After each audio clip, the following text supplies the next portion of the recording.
ஆள் தேடி பிடிச்சிட்டு வந்திருக்கிறேன். ஆனா பெரிய பெரிய அரசியல்வாதிகளை கூட பாக்கணும்னா அவங்க செலவுல நாம போய் அவங்கள பாத்துட்டு வந்துடலாம். இந்த ஆளை பாக்கணும்னா நம்ம தான் செலவு பண்ணிட்டு போகணும்.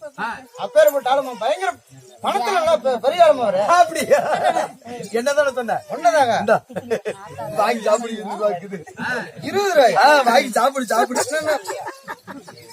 பிச்சைக்காரன் நடிச்சாலும் சொப்பு போட்டு 30 ரூபா வச்சு அன்னைக்கு போட்டது 1 மாசம் இல்ல ஆத்துல போட்டாலும் அளந்து போட்டு வாங்கி சாப்பிடு. என்ன இருக்குது எந்த கடை மேலே வாங்கி சாப்பிடுறது? காத்தாலைக்கு போய் 5வது மேல போய் வாங்கி சாப்பிடு. சரி விடு. மனுஷன்னா அப்படி இருக்குன்னு வச்சுக்க. அம்மா இவரை பாக்கணும்னா அதாவது சொத்து பத்தி கேட்கல எவ்வளவு இருக்குது கேளு பூரா விட கண்ணாடி மாளிகையாம வருது.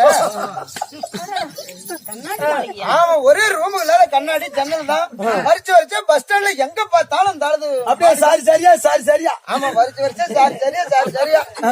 இங்க இருந்து எடுத்துக்கிட்டா தருமபுரி மாவட்டம் எல்லாம் 4 பக்கமும் 5வது மைல் வரைக்குமே இருக்குன்னு வச்சுக்கா. ஆமா அவ்வளவு பெரிய ஆளு. ஆனா இந்த ஆளை அடையாளம் கண்டுபிடிக்கணும்னா இந்த ஆளை பாக்கணும்னா அடையாளம் வேணும். ஆமா எப்படி பாக்குறது? இவர் போட்டா ஒரு பக்கம், இவன் வீட்டுக்காரி போட்டா ஒரு பக்கம் இருக்கும். 2 பேர்த்து போட்டா இங்க இருந்து பஸ் ஸ்டாண்ட்ல போய் யார் எந்த வில்லேஜ்ல இருந்து பெண்ணாறு வந்தாலும் சரி, பெண்ணாறு வந்து அதாவது வந்து இறங்கின உடனே இந்த ஆளை பாத்துட்டு தான் மறு வேலையை செய்யும். 100 ரூபா கொடுப்பா. சரி தாத்தாளி கொடுத்துற. முன்னெல்லாம் அதாவது ஃப்ரீயா கூட ஏதோ காசு இல்லைன்னா விடுவாங்க. இப்ப வந்து கரெக்டா ரூலிஸ் தவறவே மாட்டேங்கிறாமா. நல்லா பெரிய ஆள் தொட்டாங்க, இப்ப வந்து முனியம்மாள் தொட்டு இருக்கிறாங்கயா. முன்னெல்லாம் 2 ரூபா 3 ரூபா வாங்கிட்டு அப்படி காசு கம்மியா. ஆமா சரி. இப்பெல்லாம் கரெக்டா 10 ரூபா பண்ணிட்டோமா பெண்ணாயிரத்துல. 10 ரூபாயை கொடுத்துட்டு உள்ள போய் பார்த்தோம்னா ஆனா பயங்கரமான வேலை. என்ன வேலையா? ஒரு கையில பக்கெட் இருக்கும், அப்படி ஒரு கையில வந்து சொல்றான் அதாவது சக்குன்னு அதாவது விளக்குமாறு வச்சிருப்பான். ஒரு கையில பக்கெட்டு ஒரு கையில விளக்குமாறு. அதாவது உள்ள போய் பாத்தீங்கன்னா 10 ரூபாய் கொடுத்துட்டு உள்ள போய் பாத்தீங்கன்னா ஒரு ஆள் போயிட்டு வெளியே வந்தா 2வது தண்ணி ஊத்தி பாத்ரூம் விட்டு உள்ள இருக்கிறோம். பாத்ரூம் செக்யூரிட்டி வாட்ச்மேன் அம்மா பாத்ரூம் கழுவி கழுவி கழுவி கழுவி இந்த தாயாளிக்கு 2 பல்லு, அதாவது அந்த ஆவி பிடிச்சி 2 பல்லு பாரு சொத்த பல்லா இருக்கும். செத்து போட தாய் இவனை கூப்பிடணும்னா பாத்ரூம் கழுவணும், சொத்த பல்லன்னா ஓயம்மா. தம்பி காசு பண்ணு 40 ரூபா விசாரிட்டு போ, நானா பிள்ளைய பேசிக்கிறேன். இனிமே வாங்கி சாப்பிடுனா ஒண்ணு சாப்பிட வேணா ஒண்ணு வேணா. சரி நம்மளுக்குள்ள என்ன பாத்ரூம்காரன நீ கொலைய முடிய காசு விசாரிட்டா பொறிக்கிறேன் சொல்லிட்டோம்னா நீ காசு விசாரி பாத்ரூம்காரன் ஓயம்மா. சரி காசை விசாரிச்சா நான் சொல்லிக்கிறேன். எப்ப இவ்வளவு கேட்டேந்திரா 40 1000 இன்னும் 20 ரூபா விசாரிட்டு, இன்னும் 20 ரூபா விசாரிட்டு, இன்னும் 10 ரூபா விசாரிட்டு.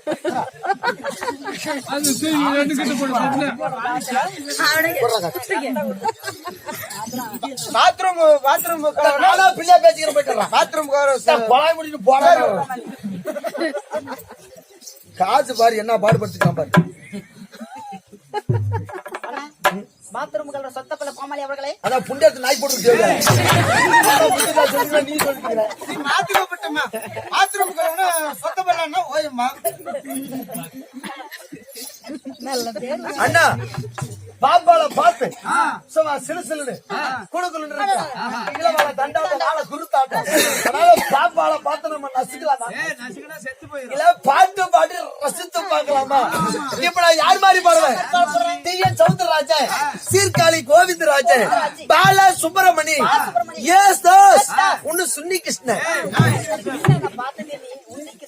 உன்னிக்கு நானும் சொல்றேன். உன்னி கிருஷ்ணன் இப்ப என்ன படத்துல பாட போறேன்? எம்ஜிஆர் பாட்டு விவசாயத்துல பாடுறேன். விவசாயத்துல எம்ஜிஆர் பாட்டு விவசாயத்துல.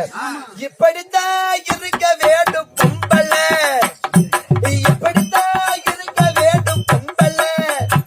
நீ இங்கிலீஷ் படிச்சாலும் இந்த தமிழ்நாட்டுல இப்படித்தான் இருக்க வேண்டும் பொம்பள.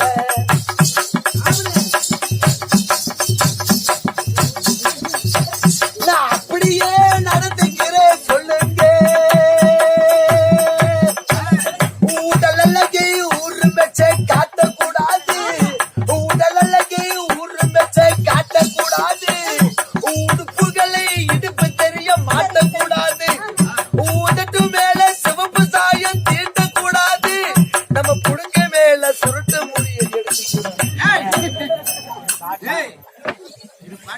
இது கேசட் ப்ராப்ளம்.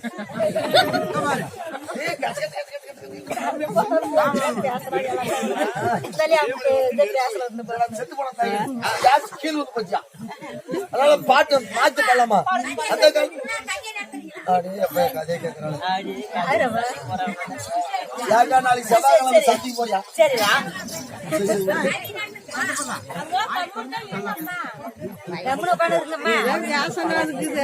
சரி சரி சரி உள்ள எத்திய உள்ள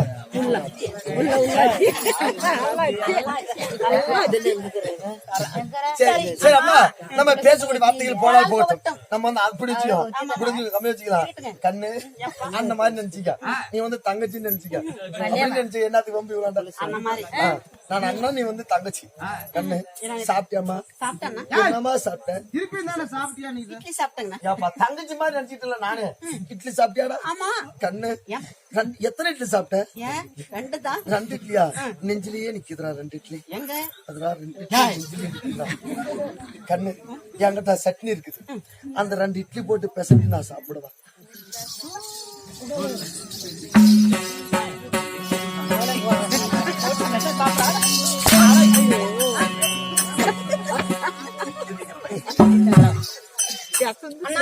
சரி சரிம்மா இருக்கட்டும். மேல் தவறாக பேசக்கூடிய வார்த்தைகள் போனால் போகட்டும். ஆமா இதுக்கு இங்க வந்து நம்ம வந்து பொண்டை குதிரை பேசக்கூடாது அப்படின்னு பேசக்கூடாதுங்கிறேன். நல்லா இருப்பியா? நீ எப்படி அவங்க தான் சொன்னாங்க நானு தப்பா பேச அப்படின்னு சொல்ல நாங்கிறேன். நல்லா இருப்பானா? இப்படி ஆமா டெம்போ பாருங்க இருக்குது. டெம்போல ஏறி உட்காந்துக்கிட்டு 5வது மைல் கருணமா கோயில் 5வது மைல் பெண்ணாறு போயிட்டு நாங்க அப்படி இப்படி அவங்க கூட்டு போயிருவோம். மானம் சூடு சொல்ற ரோச வக்கம் எதுவுமே அப்படி எனக்கு என்னன்னு தெரியல. என்னதான் செங்கற நான் பிரிப்பட்டா பீ கொடுத்துங்க வை உடம்புக்கு நல்லது. உடம்புக்கு என்ன ஓடுது? சீவு தான் ஓடுது விளையாடு உடம்புல சீவு ஓடுது. நீ எல்லாம் நாசமா நீல போவ. நான் புடிச்சிட்டு நீ மாசமா போயிருவே. 3 மாசத்துல மாத்தி எடுத்துருவோம்.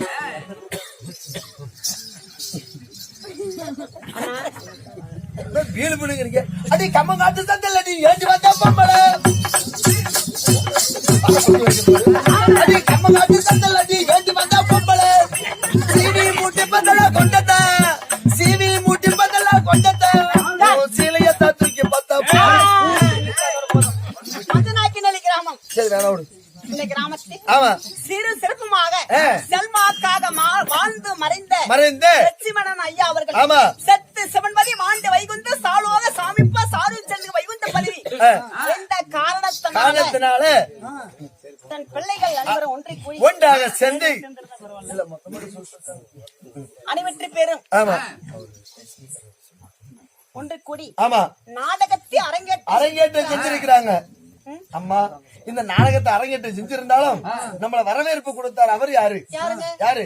அதாவது ஆமா தென்னூரை சேர்ந்த ரைஸ் மில்காரர். ஆமா ஹோட்டல் கடைக்காரர் ராஜகோபால் அண்ணா அவர்கள்.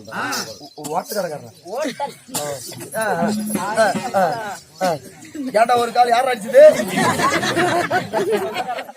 நல்லா மீட்டிக்கு போன கூட்டு போறாங்க புடிச்சு நல்லா மீட்டிங் கூட்டு போய் கத்து போட்டு சரி ரைஸ் மில்காரர்.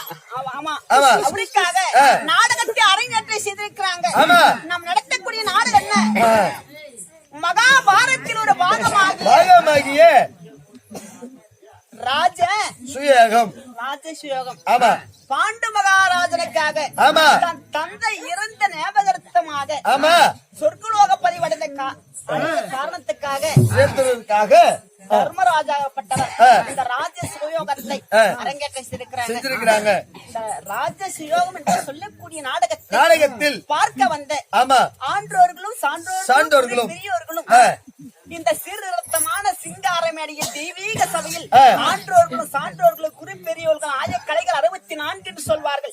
அனைத்து கலைகளும் கட்டுணர்ந்த மாமேதைகளும் புண்ணியமான்களும் நாடக கலைஞர்களும் நாடக ஆசிரியர்களும் யாவற்றை பேரும் இந்த சீர்திருத்தமான சிங்கார மேடையில் அமர்ந்திருக்கிறாங்க. குடும்பம் எல்லாம் ஆணு போன பக்கம் அல்ல அரசு பட்டு வாழ வேண்டும். போன பக்கம் அல்ல பெரிய அருகு போல் வேறுன்றி உங்கள் போல் தலைதெழுத்து இருட்டுமணி போனாலும் யமர் மையம் இல்லாமல் போனாலும் கல்லறை மையம் இல்லாமல் ஆண்டு போல் சிறுஜீவியாக நீண்டு வாழ வேண்டும் என்று நம்ம கலைக்குழுவின் சார்பாக அந்த ஆண்டவன் அருள் பெற்று நீடூடி வாழ வேண்டும் என்று அந்த ஆண்டவனை பிரார்த்திக்கிறோம்.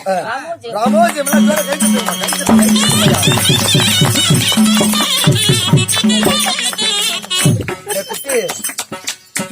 போதிய போத்துட்டு நீ பாட்டு இப்படி இப்படி கீழாவ தெரிஞ்சா குஞ்சு நசிக்குவ. யாரு கைத்தாலும் சரி கைய மேல தூக்கி தட்டுங்க. அக்கா நீங்க எப்படிதான் தட்டு உங்களுக்கெல்லாம் ப்ராப்ளம் இல்ல. நான் சொன்னது பசங்களுக்கு மட்டும் சொன்னது. அவங்க ஏன் அந்த ஆடு கம்பு குத்துறாங்க அவங்களுக்கு ஏன் உழப்பு. நீங்க எப்படிதான் தட்டுங்க. அக்கா சாம இருக்க போயிட்டியா?